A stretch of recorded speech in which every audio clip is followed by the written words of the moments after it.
Oh man. All right, everybody. My puppy does not want to come out with me right now. She's warm in the room. So I'm going to step outside real quick. It's been raining all day, so it's a little cold. I apologize. But so in the short, I told you about these legal maxims that everybody has to play by, right? Sorry, this is the video that I'm the short that I'm posting for you people. But in it, I talk very specifically. This is so this website, completely free, governmentattic.org, right? Rummaging in the government's attic. It is free to use. Down here it states their website. The site is non-commercial and free to the public. Sorry, you can't see it because of the circle that I drew, okay? It is free to the public though. But in it, they have listed all of the it's a collection of U.S. Supreme Court legal maxims compiled by the Department of Justice Civil Division appellate staff between the years of 93 and 98. Okay, because again, this is publicly available knowledge that you need to know. Somebody else requested it, and it took them a while for them to get it, right? It took them literally 11 months, but they got it, and now it's free out there on the public for you all to see because, again, we need to know these things, okay? So, sorry, this is the short. Let me, one sec. Alright, I wanted to thank you guys real quick because we got another subscriber overnight, and I just posted this video out, but I want to show you. You guys really have been watching, like, right here, right? Just the last couple of days, literally within the last 24 hours. That's basically 5,000 views with just the last few videos that I put out, right? Like, it has not happened in the entirety of the account being open. So thank you all for watching. Sorry, let me go over to the government document now. On page 13 of that document, okay, the very bottom of the page, you're going to see Brady duty. Okay, now I'm going to read the paragraph for you. I gave you the website. Again, it's governmentattic.org. It's right here. Okay. So government, all one word, attic, all one word, okay, .org. Okay. And then sorry, I can't zoom out when the thing is being drawn on. So in Brady versus Maryland, this has already been adjudicated, which means it's been judged on by somebody else way back in 1963. This was a Supreme Court case ruling. It has not been overturned at all. It is still active. Now, in Brady versus Maryland, 373 U.S. 83, 1963, this court held that the suppression by the prosecution of evidence favorable to an accused upon request violates due process where the evidence is material either to guilt or to punishment, irrespective of the good faith or bad faith of the prosecution. Now, I'm going to summarize that for you. I'm going to use an example because it happened to us. I have an hour and a half phone call where a lady attorney here in Idaho is screaming at me and denying me, my wife, my child, my family, our rights because she states three things verbatim, right? And I'm going to show you down at the bottom that all three of these things are covered. Okay, actually here, let's go down to the bottom part. Sorry, we're going to skip there. There are three components of a true Brady violation. The evidence at issue must be favorable to the accused, either because it is exculpatory or because it is impeaching. So, one of the things that I asked for was body cams, any kind of recording in the hallway interactions that were made with these people. I asked for everything in their disciplinary actions, like literally everything in their publicly available records, and then even some that they feel that are not publicly available, but they are. Lady attorney, the city clerk attorney for Lewiston, Idaho, she shows up number one on their website because she's the point of contact that the public has to make if they have questions or concerns, right? Or if they need a record pulled, she's the first person that you go to. Her name is Jennifer Tengano, and again, all of this is publicly available information, so YouTube, you cannot strike the video. I can literally show you that at the end of this video, just so that way we're perfectly clear that I am fully within my rights to show others this stuff. the U.S. Code 245, no, I'm sorry, 18 U.S. Code 245, subsection B, subsection 2, way down at the bottom, states that I can inform you of this. It's my legal right to do so, and I cannot be retaliated against. So, just so we are clear, you cannot delete the video, because that will be a form of retaliation. Now back to everybody else, sorry. Lady Attorney Jennifer Tangano did all three of these things. So, exculpatory evidence is evidence that you can use against my clients because it shows that they're doing something wrong or they're bad, right? Shame on you, right? Or because it is impeaching, right? Meaning it will get them fired, okay? You cannot withhold this evidence, and over this hour-and-a-half phone call with city attorney, she's also the one who's in charge of the FOIA requests. That's why I had to speak with her, because I was trying to plead my case as to why are you denying me my request in the first place, and why are you trying to charge me an exorbitant fee for something that you state very clearly. So you gave me a charge for a FOIA request, and over the hour-and-a-half phone call, you're stating very clearly that it's not a FOIA request, but you're still trying to take my money for it as if it is, right? Like, you're contradictory in your statements and in your actions, and you're contradictory to actual law, right? So that's number one. She states you can't have the evidence because you're gonna get us in trouble. That's number one. Number two, that evidence must have been suppressed by the state, either willfully or inadvertently. So when the state and the city pay you to work in your capacity, you are a records keeper, you are a custodian, you are the final person for FOIA requests, right? Like, you work for the state, you work for the city, you work for us, we pay your taxes, we are literally your employers, okay? You have just violated this. You willfully chose to deny us those rights because you stated that the exculpatory evidence would be used against your clients, and you have to take your client's best interest at heart. You don't care about us, the public, right? You only care about the City of Lewiston Police Department, which is number 3 right here. And prejudice must have ensued.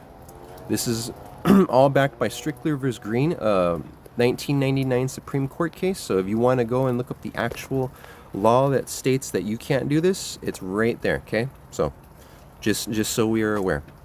But again, when a lady attorney, the city attorney, Jennifer Tangano, wants to go and tell us that we can't have the evidence because it's going to get my clients in trouble, and I only have to have their best interests at heart, not yours, right? Get off the phone now, right? And what was the second one? I'm sorry, I went from 1 to 3.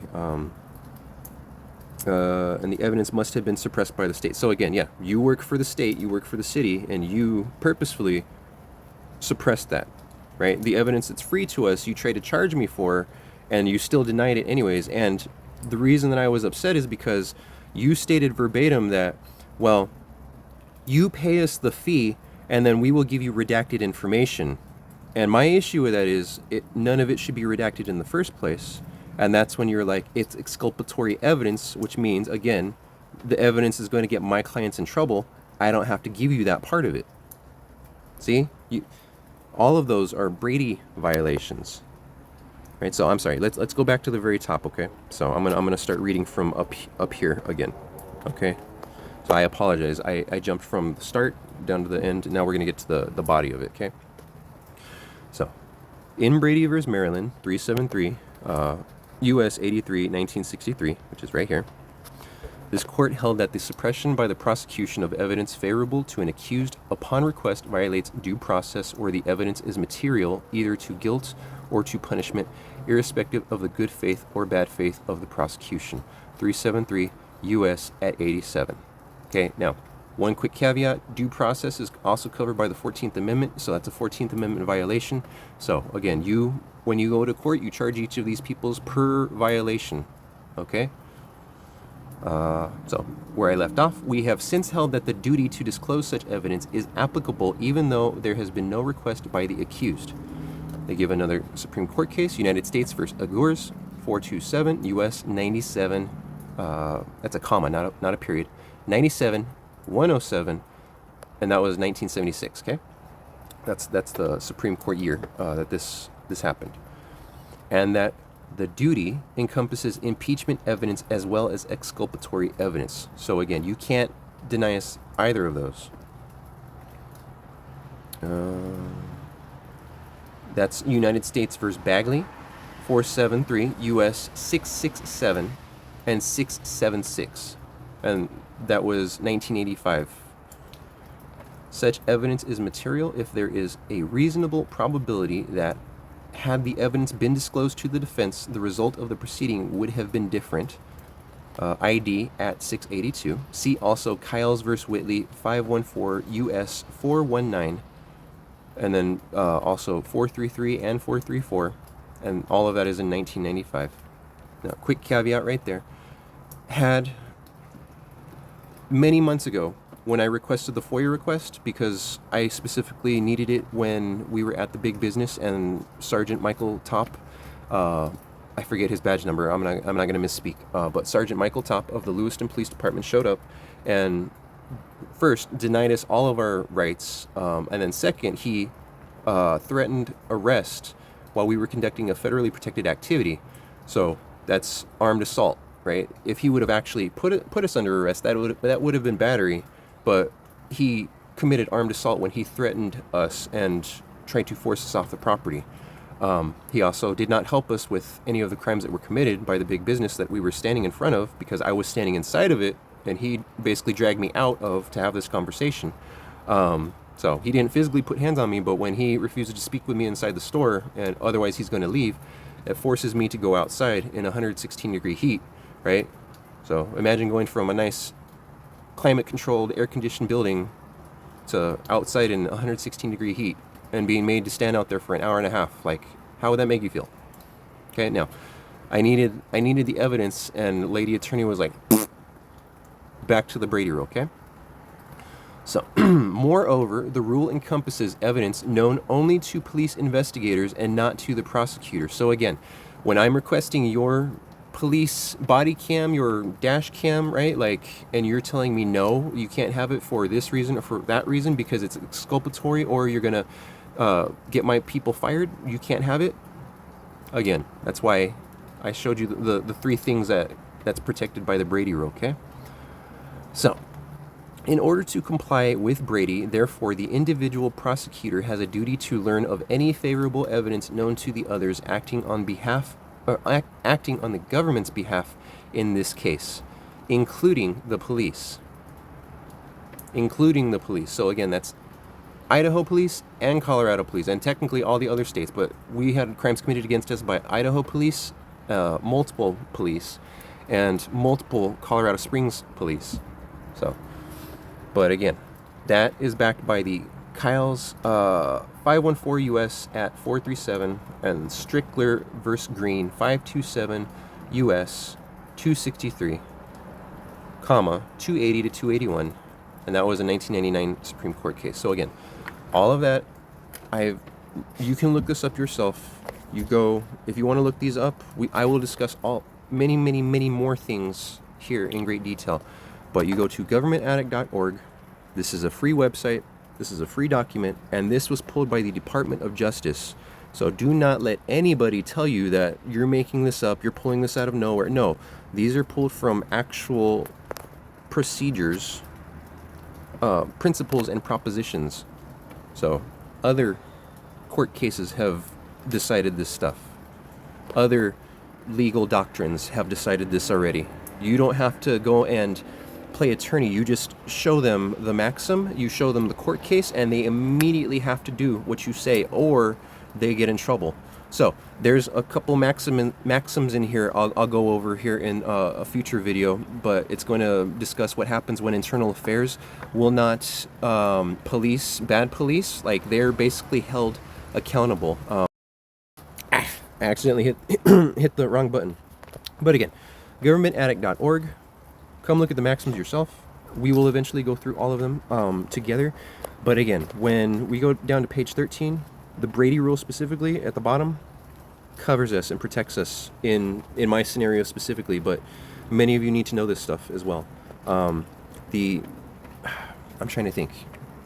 Lady attorney, everyone that she works for and works with, There's at least 4 officers who committed crimes against us specifically, and then everyone in the chain of command gets in trouble because of this, because they allowed the bad behavior to continue. It's, like I said, pattern and practice. That's another video that we're going to discuss here very, very soon. But again, just to point out, had Lady Attorney given us this evidence months ago, we would have been done with all this court stuff. So they are purposefully causing us harm, additional financial harm, additional economical harm, additional legal harm, because they are denying us all of our protected rights, all of our guaranteed rights. The laws that they took an oath to uphold, they violated royally. That many people would consider that treason, because we are giving you tax money, like we're paying. If I make $100 and you take 20 of that for taxes to pay for these bad police and these bad attorneys to sit there and violate our rights, like, that's illegal. You can't do that. You are literally causing harm on every single person that lives in your state. Okay? Just so I don't misquote. Okay, so how much money does the state of Colorado take in taxes from people every year, or in 2025?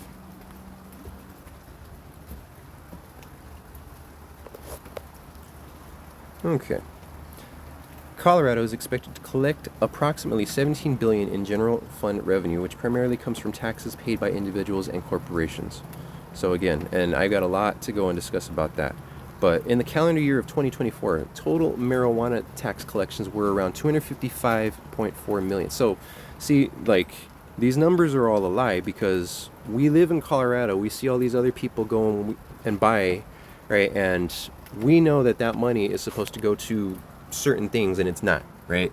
We know that that money is being misappropriated, and despite our objections, the government still gets away with it anyways. Okay, so don't think that they're just taking $17 billion from you, because they're taking it from your paychecks, and then they take it from your food, and then they take it from any purchase that you make, and that, right? Like, so you're getting taxed and taxed and taxed and taxed, right? Tax is not supposed to be applied to everyday people like us. It's only supposed to be applied to government officials and corporations, but that's for a different video, okay? I apologize for keeping you guys' time.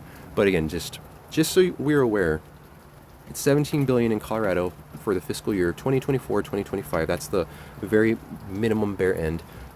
In the video from the other day, when I showed you Idaho's said it was $6 billion in 2024, I believe is what it said. So again, like, these are big numbers.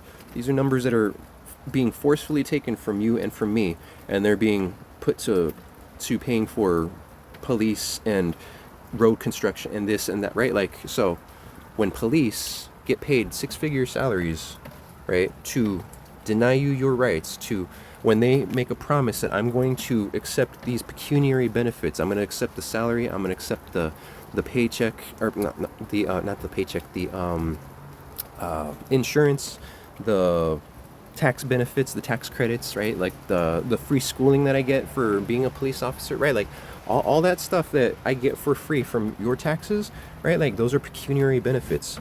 So when I choose to take pecuniary benefits, and I go and I put my hand up and I take the oath and I state that, right? Like, every state is slightly different, because you first have to swear to your United States Constitution and then whatever state you're in. But you always have to swear to the federal law. I proved to you that here in Lewiston, Idaho, they don't do that. So they automatically violate federal law just any time that they interact with the public, right? So again, the more you know, the better you can protect yourself. I'm sorry this was such a long video. I will try and edit out some of the other stuff, so that way it's not so long. But this is important information. This is very, very important information, not just for me and my family in our court case, but it's important for all of you out there, like every single one of you, right? Like, right? I can't point like this because one finger goes out to you and, you know, the others come back to me. So no, all of you out there need to know these maxims, okay? All of you out there need to be aware that these laws right here protect you, okay? So I got nothing but love for you people, okay? My whole goal and intent with this, someone stated a few weeks back that I'm going to create the next group of sovereign citizens. No, sovereign citizens believe that they don't have to follow the law. They believe that they're above the law. That's what police are. They are sovereign citizens. That's what these city attorneys are. They believe they are sovereign citizens and the law doesn't apply to them. That, no. We are informed citizens. We are the private individuals who know actual law and use that to defend ourselves. Like, there's absolutely nothing wrong with that. Okay? You use the tools available to you to protect you and those that you love, right? Very simply, these rules were set in place to protect us. So, thank you all for watching. Do not forget to like the video. Do not forget to subscribe, and I will see you in another video, because like I said, we're going to be talking about a lot of this. Oh, next video, I'll actually pull the lady attorney, and I'm going to prove to you that she violated Brady Law, the Brady Rule. So, basically her and everyone that I've been talking about, they all get in trouble. Thank you for watching.